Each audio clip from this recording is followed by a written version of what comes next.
This is the Washington Times front page for Wednesday, July 8th, 2026. Thanks for joining us. I'm George Gerbo. The U.S. military launched a set of strikes against targets in Iran after attacks on 3 commercial tanker ships in the Strait of Hormuz. Von Cockayne reports U.S. Central Command said the strikes on Iran were launched to impose heavy costs for targeting and attacking commercial shipping. The exact targets of the attacks were not immediately clear, though Iranian state media reported that several explosions were heard in the southern part of the country. The strikes follow retaliatory moves by the Treasury Department to revoke an authorization from June that allowed Iran to legally export its oil.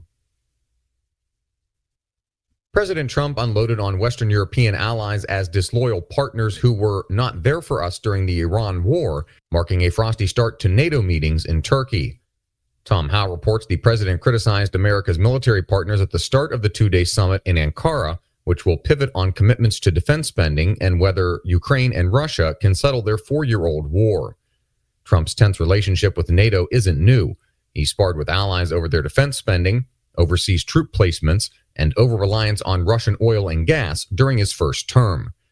Tensions have been supercharged in his second term by fights over tariffs, the Iran war, and control of the Arctic. President Trump is backing a plan to use the filibuster-proof budget reconciliation process to pass portions of an election reform bill. Lindsay McPherson reports the president urged Republican leaders to make the budget package their number one priority to pass the Save America Act. He dubbed it Reconciliation 3.0 because it would be the third such effort this Congress.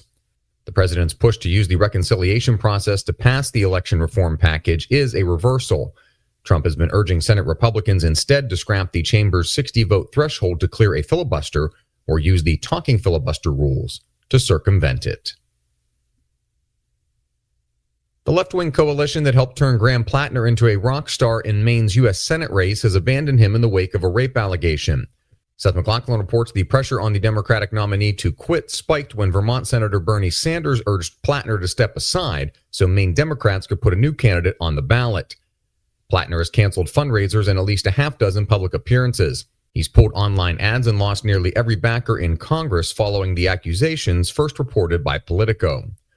Under Maine law, Democrats need Plattner to withdraw from the race by Monday to replace him on the ballot. If he withdraws by Monday, the Maine Democratic Party has until July 27th to name a replacement. And finally, the military is using mobile data centers in extreme environments, and some of the nation's top defense companies are competing to provide them.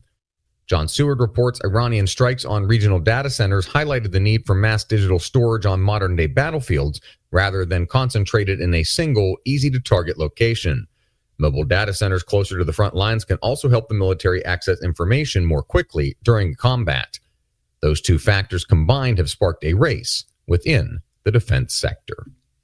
Find all of today's front page stories at WashingtonTimes.com/front page or on the Washington Times app, and find us wherever you get your podcasts. You can also find us on social media at Wash Times for breaking news, sports, commentary, and more. For the Washington Times, I'm George Gerbo.